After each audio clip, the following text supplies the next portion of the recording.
سے اور اسے کہا جائے گا کہ یہ تیرے ہاتھوں کے کیے ہوئے کاموں کا بدلہ ہے. جو دنیا میں بولتے ہیں نا خالی ہاتھ آیا خالی ہاتھ چلے گیا. خالی ہاتھ کہاں سے آیا بھائیو؟ نہیں، اپنے مقدر کو ساتھ لے کے آیا. یہ سمجھو، خالی ہاتھ آیا خالی ہاتھ گیا کر کے سبھی لوگ بولتے کر کے ہم بھی مت بولنا. خالی ہاتھ نہیں آیا، اپنا مقدر کو، اپنا روزی کو، اپنا عمر کو ساتھ میں لے کے آیا. آپ قرآن میں پارہ 12 پہلا ورق میں پہلے اسٹارٹنگ میں پڑھ لو. اپنا مقدر، اپنا رزق لوح محفوظ میں لکھا ہوتا ہے، وہ سب لے کے آیا.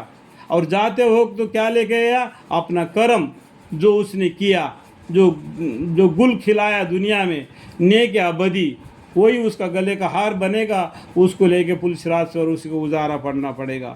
خالی ہاتھ نہیں آیا، خالی ہاتھ نہیں گیا میرے بھائی.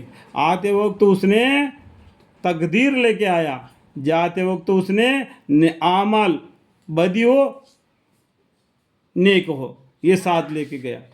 اور اس سے کہا جائے گا کہ یہ تیرے ہاتھوں کی کیے ہوئے کاموں کی بدلہ ہے. اور یہ بات ثابت ہی ہے کہ اللہ تعالیٰ اپنے بندوں پر ظلم کرنے والا نہیں. اللہ تعالیٰ انسانوں پر ظلم نہیں کرتے. اللہ تعالیٰ جہن والوں پر مہربان ہے، جہن والوں پر مہربان ہے.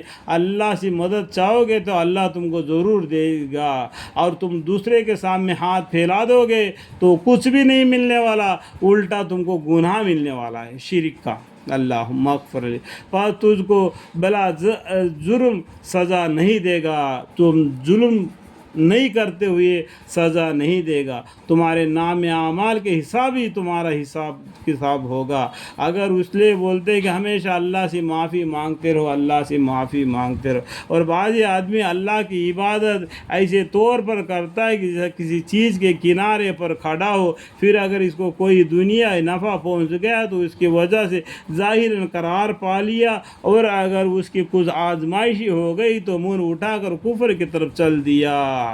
دیکھو اس طریقے سے ایمان حق کی نیکی بولتے ہیں نا، تو اس طریقے سے جب اس کو مصیبت آتی ہے تو اللہ کے سامنے کھڑا ہو جاتا ہے. اگر کچھ مل جاتا ہے تو وہ لے لیتا ہے، اگر کچھ ملنے کا یہ نہیں تو کفر کر کے طرف موڑ لیتا ہے. اور بعض آدمی اللہ کی عبادت اس طور پر کرتا ہے کہ جیسا کسی چیز کے کنارے پر کھڑا ہو، پھر اگر اس کو کوئی دنیائی نفع پہنچ گیا تو اس کی وجہ سے ظاہراً قرار پا لیا، اور اگر اس کی کچھ آزمائشی ہو گئی تو منہ اٹھا کر کفر کی طرف چل دیا.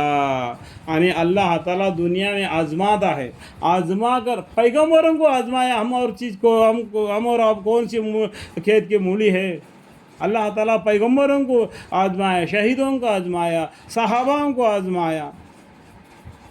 آزما کر اس میں پاس ہو جاتا ہے تو اس کو جنت مل جاتا ہے. جنت ایسا پھکڑ میں نہیں ملے گا میرے بھائی، جنت ایسا پھکڑ میں نہیں ملے گا. اس کے لیے اللہ تعالیٰ اس کو امتحان میں ڈال دیتا ہے. جیسا کہ ایوب علیہ السلام کا قصہ پڑھو، داؤد علیہ السلام کا قصہ پڑھو، سلیمان علیہ السلام کا قصہ پڑھو، موسیٰ علیہ السلام کا قصہ پڑھو، ہمارے پیغمبر مصطفیٰ صلی اللہ علیہ وسلم کا قصہ پڑھو، صحابہ اکرام رضی اللہ عنہم کا قصہ پڑھو. یعنی ان سب کو اللہ تعالیٰ نے آزما کر ان کو دنیا سے لے لیا. اس کے بعد میں کل قیامت کے دن ان کے نام اعمال سے ان کو ان کا درجہ ملے گا. اللہ تعالیٰ ہمیں اور آپ کو ان باتوں کو سمجھنے کی اور عمل کی توفیق عطا فرمائے. میرے بیان کے درمیان میں چھوٹی سی بھی غلطی اگر مجھ سے ہو گئی، حد سے بڑھ کر بات چیت کیا ہو تو مجھے معاف فرمائے. وآخر دعوانا الحمدللہ رب العالمین.